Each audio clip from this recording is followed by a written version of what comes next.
오늘 본문은 다 아시는 내용이죠, 그죠? 한 번은 다 이 내용에 대해서 아실 겁니다. 본문 하나님의 명령을 받은 남유다의 한 사람이 이름도 안 나와요. 그냥 남유다의 하나님의 사람이라고만 나옵니다. 사람이 북이스라엘에 위치한 베델로 가죠. 베델이 왜 베델로 가냐면 그 여로보암이 이제 예루살렘 성전으로 북이스라엘 백성들이 1년에 한 번씩 제사하러 가는 게 싫으니까 그 두 군데다가 제단을 쌓았다 그랬죠. 그죠? 그리고 이제 거기 갈 필요 없고 금송아지 만들어 놓고 거기 여기 이게 이제 하나님이다 이렇게 해놓고 그 베델하고 한 군데 더 있었는데 기억이 안 나요. 그때 그 두 군데에다 만들어 놨죠. 근데 그 베델에서 이제 제사를 지내는데 하나님의 사람이 나타나가지고 남유다에서부터 온 사람이에요. 북이스라엘 사람이 아니에요. 와가지고 이제 그 제단을 저주합니다. 하나님을 버리고 그 세운 우상 제단을 저주해요. 그러자 여로보암이 그 사람을 잡으라고 명령을 해요. 그러자 그 여로보암을 야, 저 사람 잡아 했는데 요 손이 마른 거죠. 마르게 되고 제단은 그 사람의 예언대로 갈라지고 재가 제단에서 쏟아지게 됩니다. 그러자 큰일이 났다는 걸 직감한 여로보암이 먼저 자신의 손을 낫게 해달라고 이제 하나님의 사람에게 부탁해서 손이 낫게 돼요. 참 이런 거 보면 옛날 사람이나 지금 사람이나 별로 다를 게 없구나라는 생각이 듭니다.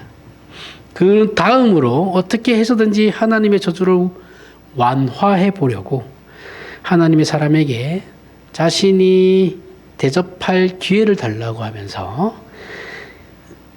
야, 너 가서 나랑 같이 식사하자. 내가 먹을 것도 주고 예물도 줄게 했는데 그 하나님의 사람이 거절하죠. 그게 이제 본문 내용이에요. 그죠? 근데 사실은 이 뒤에 내용이 더 있어요. 지금은 이제 시간이 없으니까 앞에 거만 읽었는데 뒤에 그 내용이 더 있는데 그 거절한 내용이 본문 이제 8절 이하에서부터 9절 나는 왕과 함께 들어가지 아니하고 그곳에서 떡도 먹지 아니하고 물도 마시지 아니하리니 이는 곧 여호와의 말씀이 내게 명령하여 이르시기를 떡도 먹지 말며 물도 마시지 말고 왔던 길로도 되돌아가지 말라 하셨음이니이다. 자, 하나님께서 베델의 우상 제단을 저주하신 이 일은 절대 타협하거나 양보될 수 없는 것이고 왔던 길로 되돌아가지 말라는 말은 이 일은 결단코 취소될 수 없다는 의미예요. 그러니까 먹지도 말고 가서 너는 그들이 주는 음식을 주거나 뭘 하는 거에 대해서 먹지도 말고 마시지도 마라. 그리고 왔던 길로 되도록 이거는 이제 이 일은 탈될 게 아니다. 나는 쟤네들을 저 우상 제단을 박살내기로 작정을 했다 하신 그 작정하심에 대한 것이고 되돌아가지 말라고 한 온 길을 다시 돌아서 가지 말고 다른 길로 가라라고 한 말은 이 일은 취소되지 않는다라는 거예요. 그 어떤 것으로도 취소되지 않고 나는 작정한 대로 행할 거다. 하나님이 이제 그 결단을 보여주시는 그 의미입니다. 그런데 본문 다음이 11절 이하의 내용을 보면 이제 이게 문제예요. 사실은 이 밑에 내용들이 문제거든요. 이 상황을 이제 베델에서 이러한 일들이 일어난 거를 베델에 한 늙은 선지자가 있어요. 그 늙은 선지자가 그 돌아가는 이 아들을 통해서 그 일을 이제 전해 듣게 된 거죠. 그러면서 이 베델에 사는 이 늙은 선지자가 그 돌아가는 유다의 하나님의 사람에게 사람을 찾아가서 만나러 갑니다. 그렇게 늙은 선지자는 유다에서 온 사람을 만났고 그 사람에게 음식을 대접하겠다고 합니다. 당연히 유다 사람은 앞과 동일하게 거절을 해요. 그런데 이 늙은 선지자가 자기는 하나님께서 명령해서 그 사람을 너를 부르러 온 거야. 내가 그냥 온 게 아니고 나도 아는데 하나님께서 너에게 가서 음식을 대접하고 물을 대접하라 그랬다. 그래서 내가 온 거다. 이렇게 되니까 이 유다에서 온 하나님의 사람이 속죠. 그게 거짓말이거든요. 근데 왜 이 늙은 선지자가 거짓말을 했는지는 몰라요.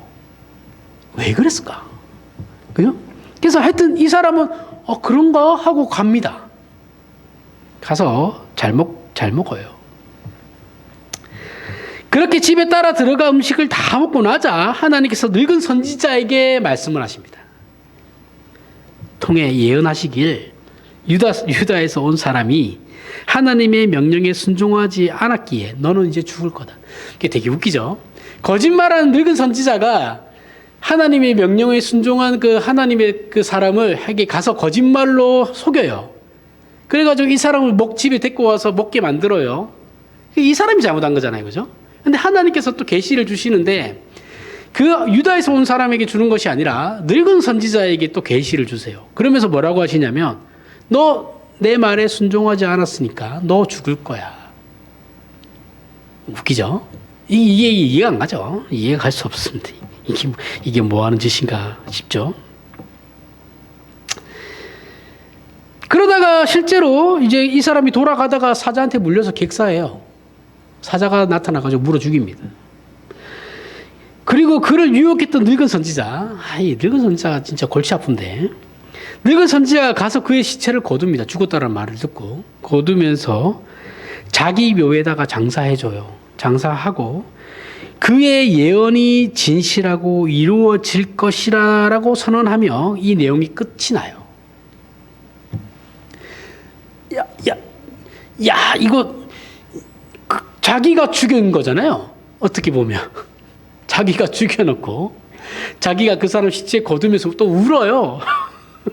울면서 이 예언은 이 자가 한 예언은 하나님의 진실한 예언이기 때문에 반드시 이루어질 거다라는 거예요. 이해가 가세요? 이 무슨 개똥 같은 것도 소리인가 싶죠? 저는 이거 진짜 이해 하나도 못했습니다. 이게 뭐지? 뭔 말인가 싶었거든요.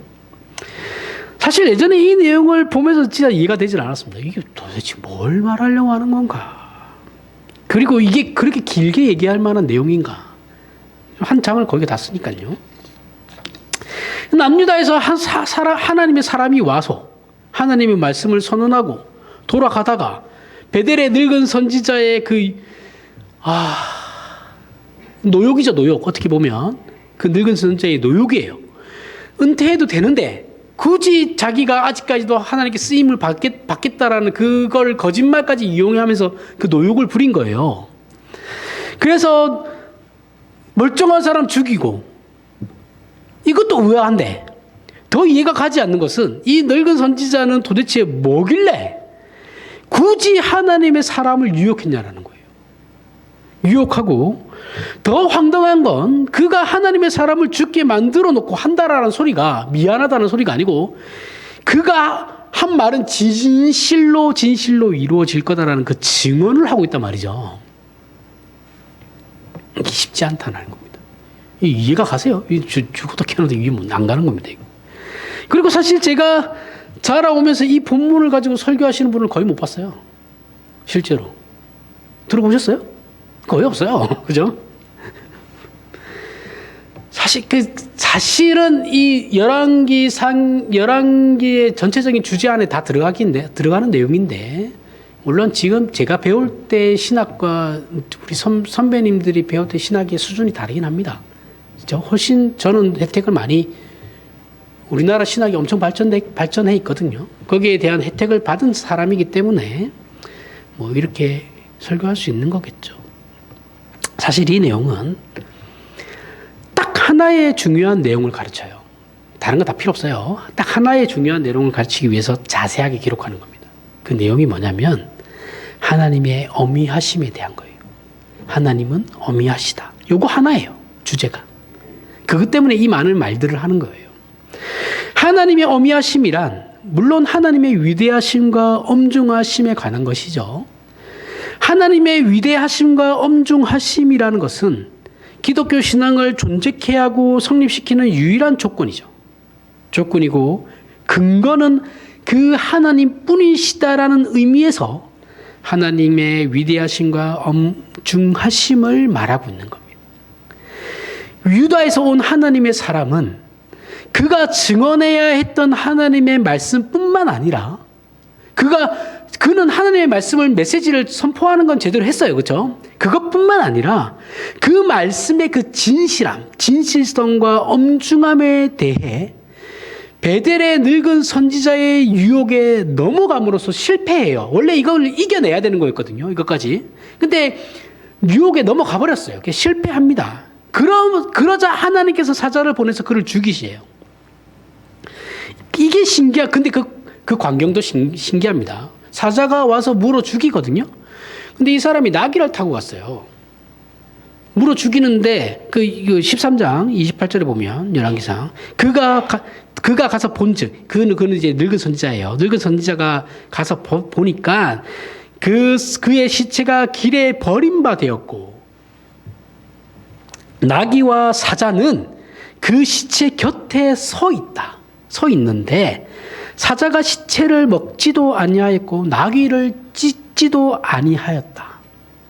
자, 늙은 선지자가 죽었다라는 걸 알고 시체를 찾으러 갔더니 시체는 그냥 물려서 죽은 것만 온전한 시체로 되어 있고 사자가 먹은 것 같지도 않고 나귀와 사자가 나란히 앉아 있었대요.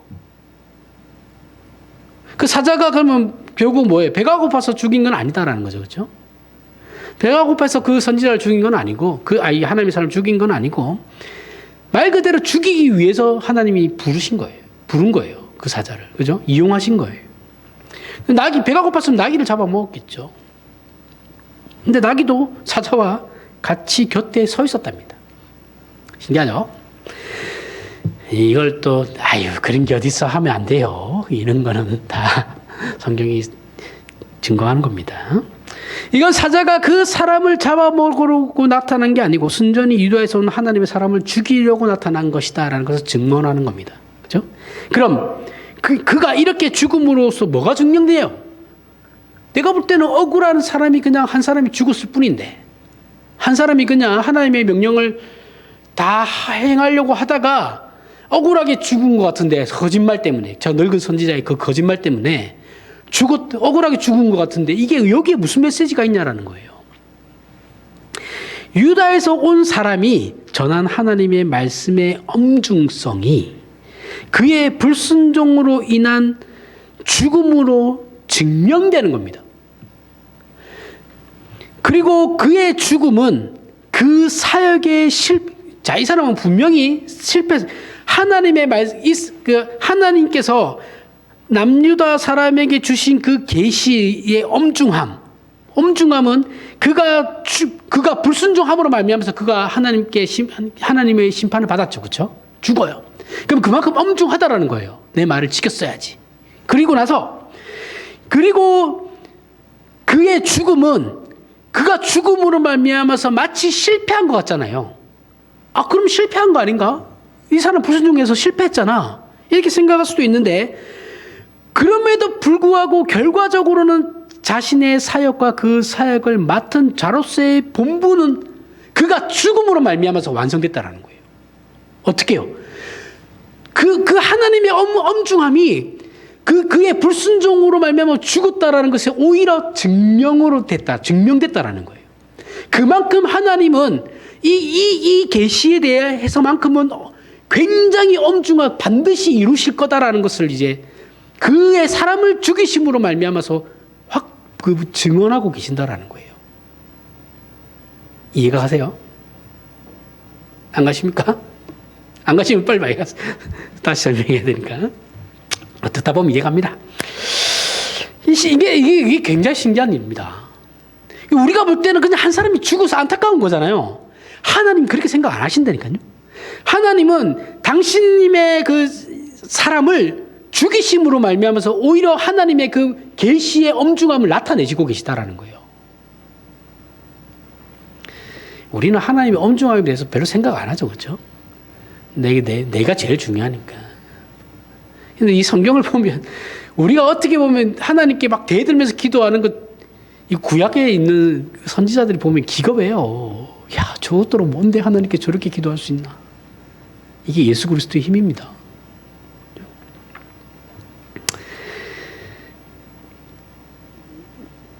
오히려 죽음으로써 완성됐어요.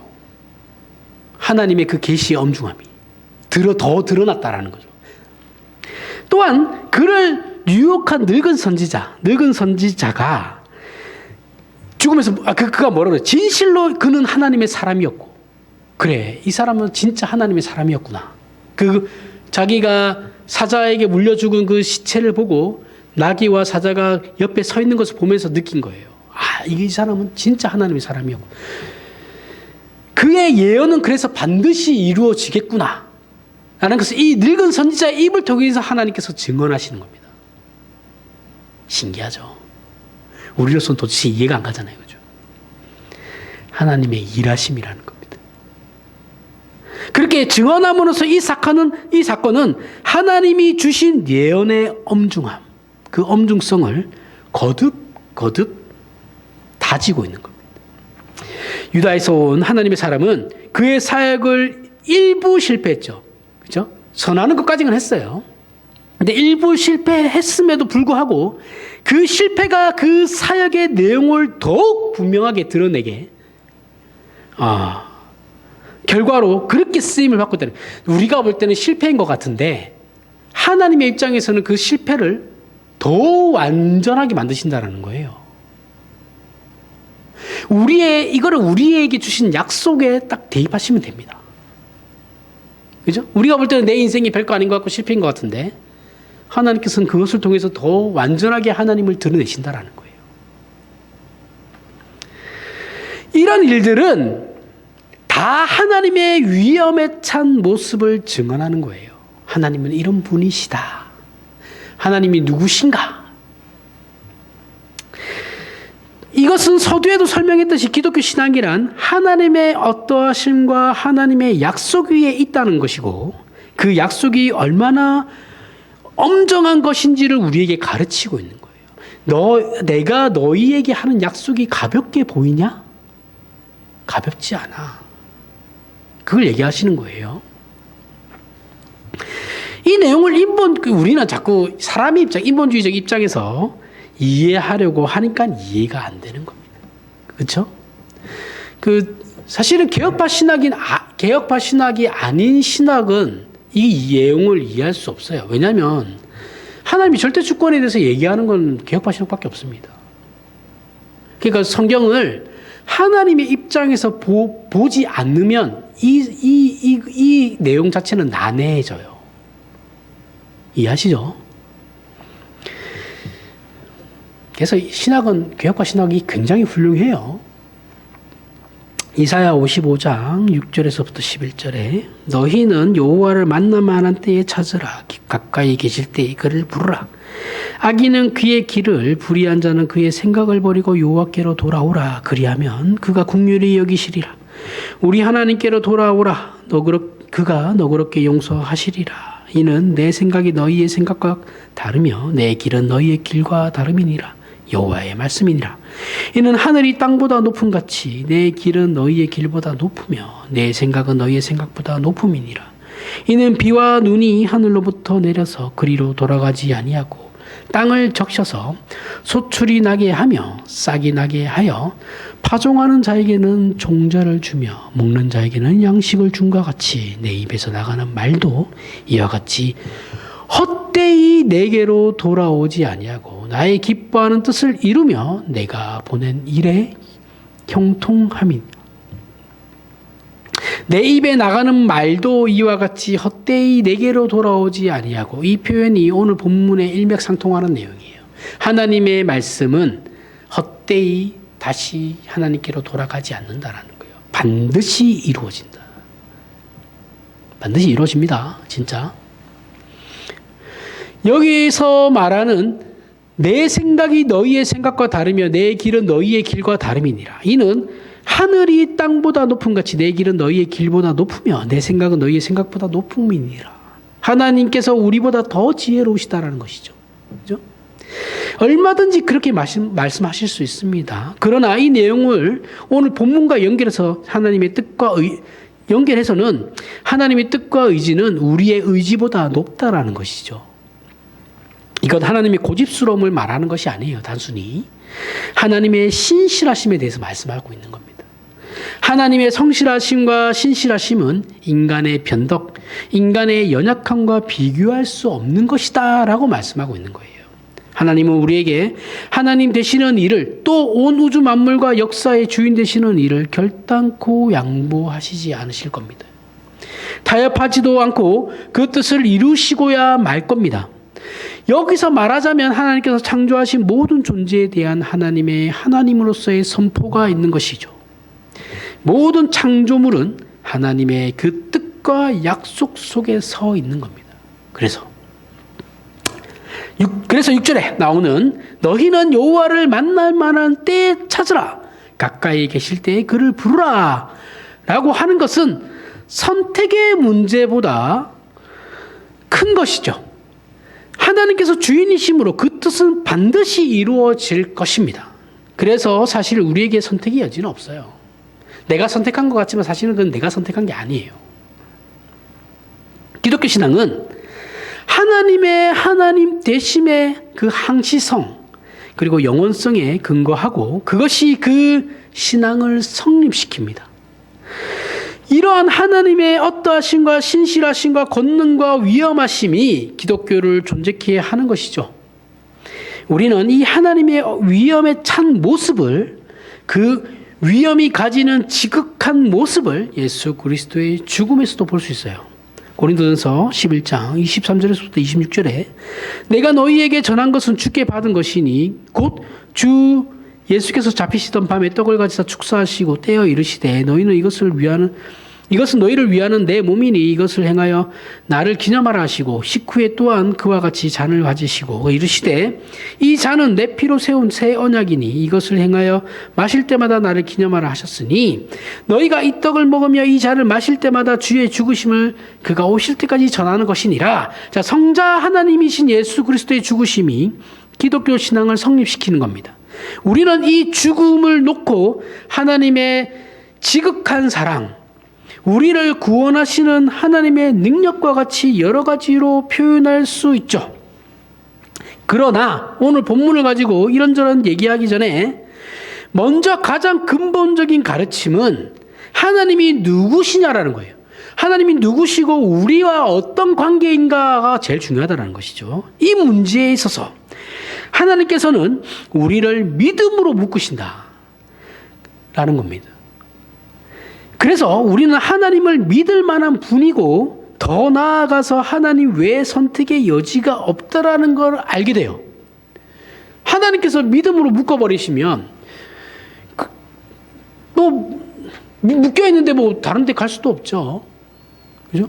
결국 그 안에서 우리가 발견하는 것은 하나님은 믿을 만한 분이시구나라는 것을 깨닫게 된다는 거죠. 하나님의 하나님 되심이 우리를 하나님의 자녀라는 이름으로 존재케 합니다. 존재케 하고 우리의 운명을 당신님의 신실하심으로 인도하시죠. 그리고 결과시키죠. 그 사실이 기독교 신앙을 우리 자신의 신앙 고백을 만들어내는 겁니다. 그냥 우리 사도신경 외우듯이 줄줄줄줄 이게 신앙 고백이 아니고 진짜 내 저 밑에 저 안에서부터 나오는 끌어오는 그 신앙 고백, 진심을 담은 그렇게 만들어진다라는 겁니다. 예수 그리스도의 죽으심이라는 것은 우리 인간이 상상하고 최대한으로 경험하며 힘을 낼 수 있는 일의 극치예요. 그죠? 더 이상 없어요. 인간에게 죽음 이상의 것은 없죠. 그러나 예수 그리스도의 죽으심으로 하나님께서 우리에 관하여 또는 하나님 자신에 관하여 증언하시고 깨우치게 하는 일들은 여기서 한 걸음 더 나아갑니다. 로마서 5장 8절에서부터 10절에 우리가 아직 죄인 되었을 때 그리스도께서 우리를 위하여 죽으심으로 하나님께서 우리에 대한 자기의 사랑을 확증하셨느니라. 그러면 이제 우리가 그의 피로 말미암아 의롭다 하심을 받았으니 더욱 그로 말미암아 진노하심에서 구원을 받을 것이니 곧 우리가 원수 되었을 때 그의 아들의 죽으심으로 말미암아 하나님과 화목하게 되었은즉 화목하게 된 자로서는 더욱 그의 살아나심으로 말미암아 구원을 받을 것이니라. 죽으심으로 말미암는 구원, 살아나심으로 말미암는 구원, 이렇게 두 가지로 표현되고 있죠.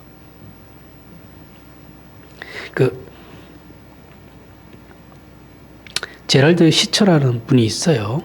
미국의 그 신학자입니다. 신학자이자 목회자인데 그는 신앙이 좋은 아내를 얻었고, 자녀도 4명이나 놓고 잘 삽니다. 잘 살다가 믿음의 가정을 이뤄서 잘 삽니다. 그런 그가 어느 날 가족들과 함께 집회를 다녀와요. 집회를 다녀오다가 중앙선을 넘어서 돌진하는 음주운전 차량과 부딪히게 됩니다. 그러니까 그쪽에서 음주운전 하다가 중앙선을 넘어서 이 차를 박은 거예요. 이 제럴드 시처라는 목사의 차를. 그 차에 타고 있던 자신의 어머니 돌아가시고 아내가 죽어요. 그리고 아이 4살 된 딸도 1명 죽습니다. 그래서 이제 자녀 3명만 남게 돼요. 다 죽게 됩니다. 2년 동안 정신을 못 차려요. 그죠? 뭐 제정신이 아니겠죠. 가족 3명이나 잃었는데. 그러면서 이런 일을 당했을 때 사람들은 보통 이런 일을 당하면 모든 신자가 하게 되는 첫 번째 질문이 이런 거겠죠. 왜 나에게 이런 일이 일어납니까, 하나님? 내가 무엇을 잘못했습니까? 이 사람도 똑같이 그렇게 해요. 이런 질문이 하게 되죠. 그 다음에 이 상태가 넘어가면 그 다음에는 어떤 자책이 이제 들어오기 시작하거든요. 이게 심리학에서도 이런 게 있어요. 같은 패턴입니다. 그 다음에는 우리가 뭐라고 그러냐면, 내가 그 집회에 가지 않았더라면, 그죠? 거기서 내가 하룻밤 묵고 왔더라면, 이런 후회들이 밀려들죠. 그죠? 그런데 이 모든 생각들의 배후에는 어떤 생각이 자리 잡고 있는 것이냐 하면, 하나님은 나에게 왜 이런 일을 행하시는 겁니까? 여기 자리 잡고 있는 거죠. 여기에서부터 시작되는 거예요. 모든 질문들은. 그걸 발견하게 돼요. 이 사람이. 이게 자신을 굉장히 괴롭힌 거죠. 자기는 성실하게 신앙생활을 하면서 목회까지 하고 신학자인데, 우리의 가정은 그리고 성실한 기독교 집안인데 왜 우리에게 이런 일이 일어나는 겁니까? 하나님은 왜 이런 우리에게 이러한 안 좋은 일들을 일으키시는 겁니까? 라는 생각이 이제 자리 잡으니까 그게 괴로운 거죠. 그 음주운전자는 만취 상태였어요. 만취 상태고 전과도 있습니다.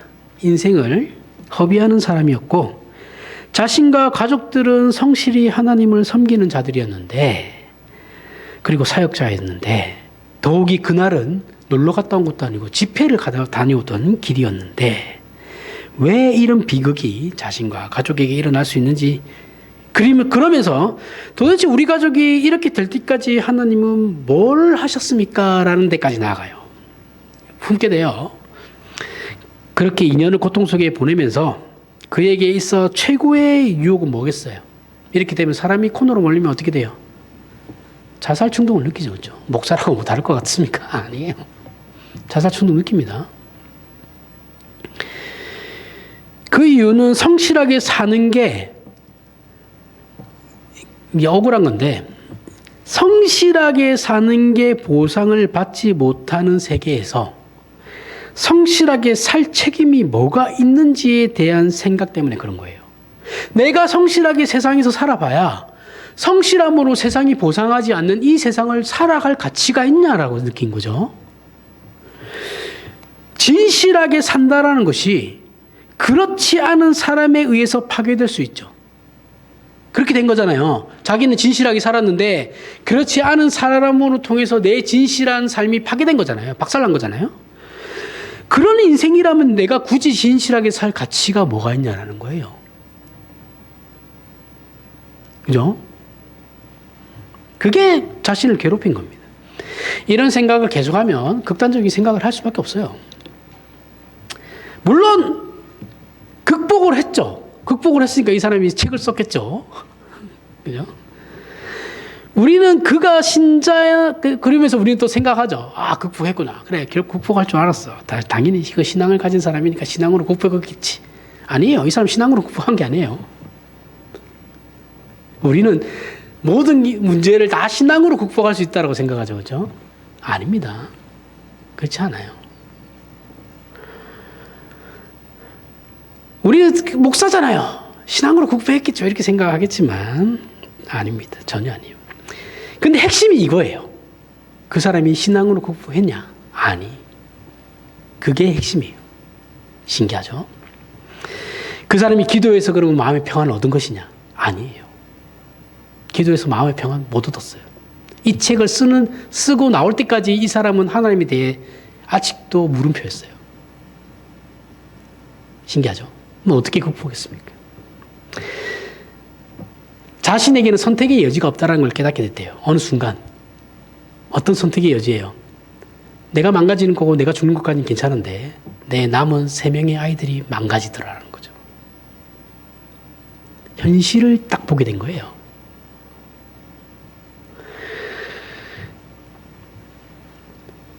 내가 헤매고 있으니까 아이들도 같이 망가지더라는 거예요. 거기에서 이제 각성한 겁니다. 이 사람이. 이 신앙으로 된 건 아니죠. 자녀들은 아직 어려요. 보호자가 필요하죠. 그렇죠? 자기야 죽어버리면 그만인데 자녀들은 본인들의 선택이 아니죠. 아닌 부모 때문에, 부모에 의해서 망가진다는 그 현실 때문에 극복할 수밖에 없었다라고 얘기합니다.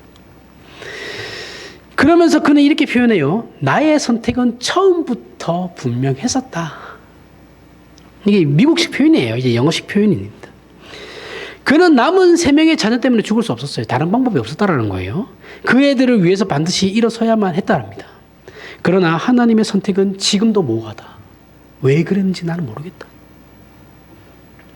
하나님은 뭐하고 계시는지 분명치 않다. 잘 모르겠다. 답을 아직 얻지는 못한 거예요. 그는 이렇게 비틀거리면서 조금씩 극복해 나갑니다. 이게 이제 그가 쓴 책인데 하나님 앞에서 울다라는 책이에요. 저기 서재에 있는데 필요하시면 가져가서 읽어보셔도 됩니다. 하나님의 뜻이 있고 하나님 앞에서 울다라는 책 2권이 있어요. 이분 책이 유명한 책입니다. 한 번씩 읽어보십시오. 이 사람이 신학이 뭐 개혁파냐 아니냐 그걸 따지려고 하는 게 아니에요. 이 사람이 우리 쪽 개혁파 신학 쪽 사람은 아닌 것 같아요. 그렇다고 해서 이제 우리가 지금 얘기하려는 건 그의 신학에 대해서 따지려고 하는 게 아니잖아요. 그렇죠? 그의 삶의 의문점, 그 인생의 의문점, 우리도 겪을 수 있는 그 의문점, 그걸 지금 다루려고 하는 거잖아요. 그렇죠? 이 사람이 스스로 죽음을 하려던 생각이 꼭, 자, 보세요. 이 사람이 진짜 자기 자신의 자책에 의한 그 절망과 자폭에서 자신이 자살을 생각하려고 했던 게 아니에요. 이 사람은 진실함과 성실함으로 사는 게 보상받지 못하는 사회라면, 그래서 자신도 불성실하게 살아야 한다면 자기는 그런 인생을 살지 않겠다라는 것에서 나온 결론이 자살이었어요. 달라요. 그 유혹이 계속해서 들어온 겁니다. 하지만 그는 스스로도 신앙으로도 아닌 자녀들을 위해서 극복했답니다. 무엇을 극복했어요, 그러면? 진실하고 성실하게 사는 것이 보상받지 못하는 한이 있더라도, 그러한 세상이라 할지라도 자기 아이들을 위해서는 살아야겠다라는 거죠. 이게 극복이라는 거예요. 하나님께서 우리에게 예수 그리스도를 주셨다라는 것이 무슨 의미냐 하면, 당신님의 아들을 죽여서라도 당신님께서 우리의 편을 들겠다라는 의미거든요. 하지만 예수께서는 우리를 위해서 죽으실 뿐만 아니고 부활하시죠. 부활하시고 살아서 매 순간 죽으셨던 그 정성보다 더 크게, 아무리 우리가 말을 듣지 않고 가치가 없더라도 나는 내가 살아있는 한 너희의 편을 들겠다. 너희를 편들기 위해서 나는 영원히 존재할 거다 라고 부활하신 거예요.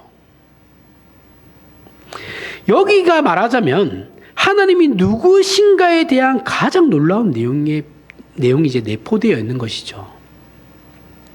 예수를 주셨다는 게 무슨 의미인지, 그분께서 부활하셨다는 것은 무슨 의미인지, 그분을 보내신 하나님이 누구신지가 가장 놀랍게 증언되고 있는 것이 이 부분이에요.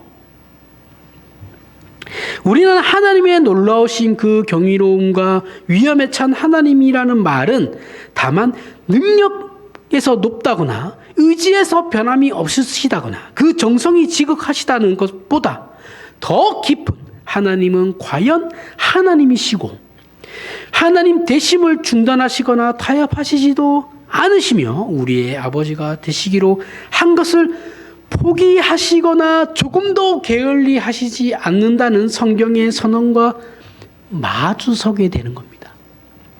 그래서 성경은 신앙적인 요구를 이 근거에서 하고 있는 거예요. 우리에게 주는 우리에게 신앙적인 요구를 할 때 이것을 근거로 해서 우리에게 요구하고 있는 겁니다.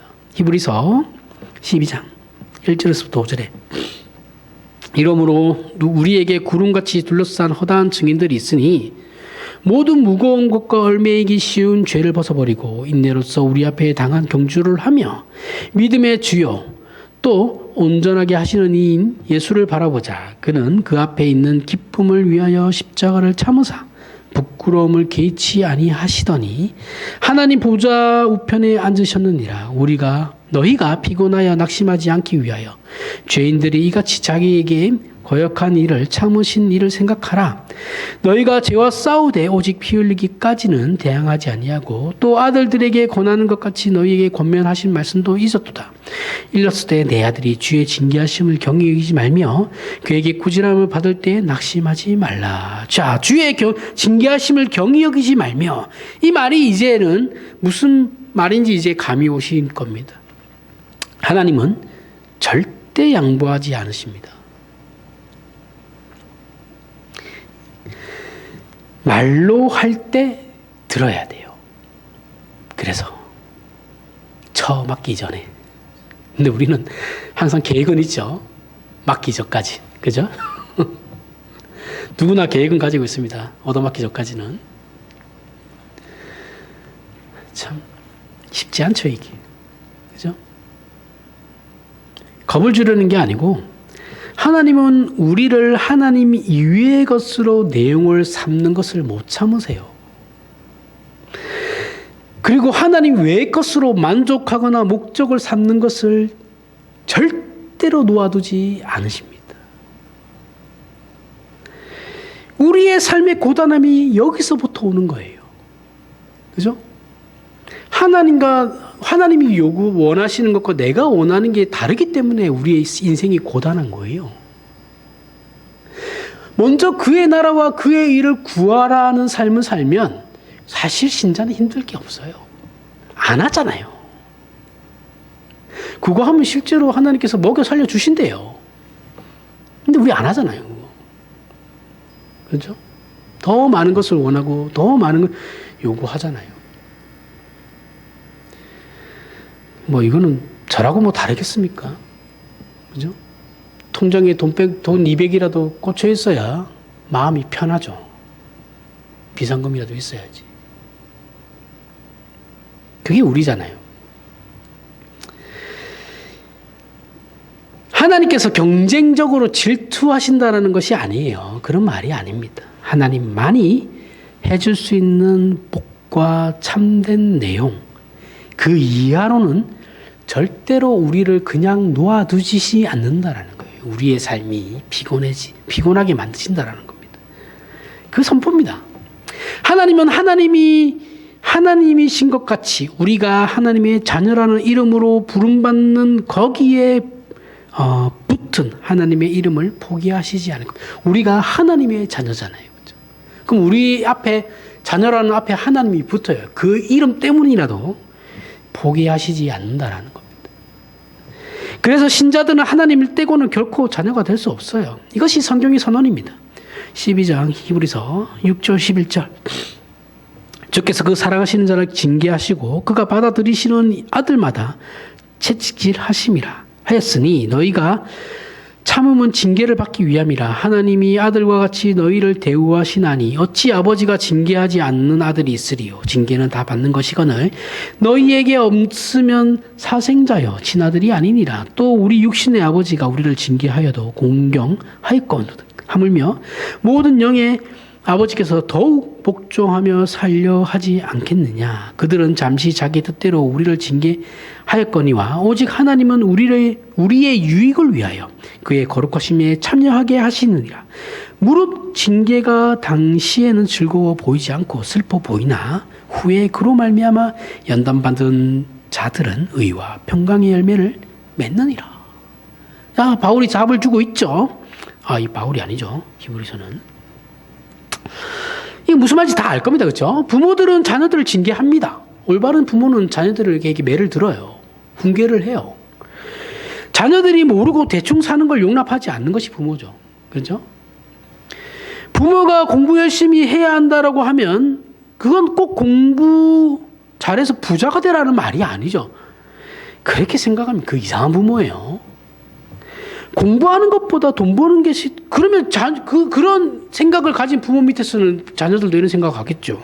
공부하는 것보다 지금 나가서 돈 버는 게 더 좋은 거 아니냐. 부자가 되는 게 더 나은 거 아니냐. 이렇게 답하는 애들이 있겠죠. 그렇죠? 이런 생각을 가진 부모를 그냥 놔두는 사람은 없습니다. 족쳐야죠. 이런 애들은. 공부할 때는 공부를 해야죠. 공부는 본질이 훌륭한 사람을 만드는 거예요.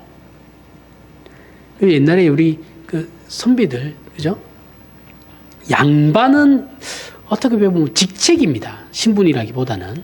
선비들이 공부를 그렇게 계속했던 건 뭐예요? 본인을 닦아 나가는 거잖아요. 그죠? 뭐 과거 시험 꼭 그런 것 때문에 그런 건 아닙니다. 본인이 훌륭한 사람이 되려고 그런 거예요.